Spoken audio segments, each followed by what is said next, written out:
চাই, আপনাদেরকে আমরা আঙুল চষার জন্য ক্ষমতায় আনি নাই। মন্ত্রীর এই ফুটেজখোর কথাবার্তা, এই ধরনের জাস্টিফিকেশন, লেজিটিমাইজেশন দেওয়ার কারণে পুলিশ কালকে সাহসটা পাইলো নাঈম ভাইয়ের উপর হামলা করার। সরকারকে বলি, আপনাদেরকে আমরা আঙুল চষার জন্য ক্ষমতায় আনি নাই, আপনাদেরকে আমরা ক্ষমতায় আনছি, আপনারা সেই ক্ষমতা ব্যবহার করে রাষ্ট্র সংস্কারে নামেন।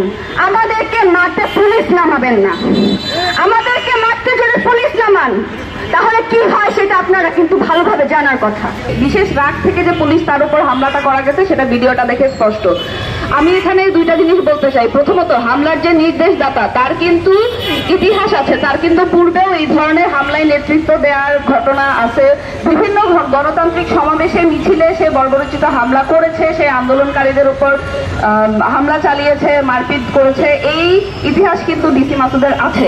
এই ধরনের ঘটনাগুলো যখন ঘটে তখন এটাকে একটা ন্যারেটিভ দাঁড় করানো হয় যে মাদকের বিরুদ্ধে অভিযান চালানো হচ্ছে, এবং আমাদের মন্ত্রী মহোদয়ও কিন্তু সেটাই বললেন যে মাদকের বিরুদ্ধে অভিযান চালাইতে হবে। রাত 12টায় কোনো তরুণ, কোনো কিশোর যদি এভাবে একা বাইরে থাকে তখন পুলিশ অবশ্যই তাকে ধরবে, অবশ্যই তাকে জেরা করবে। এবং সর্বশেষ তিনি বলেন যে তাতে যদি কোনো কনস্টিটিউশনাল রাইট লঙ্ঘন হয় আমরা সেটা পরে দেখব।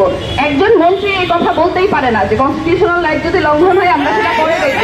মন্ত্রীর এই ফুটেজখোর কথাবার্তা, এই ধরনের জাস্টিফিকেশন, লেজিটিমাইজেশন দেওয়ার কারণে পুলিশ কালকে সাহসটা পাইলো নাঈম ভাইয়ের উপর হামলা করার।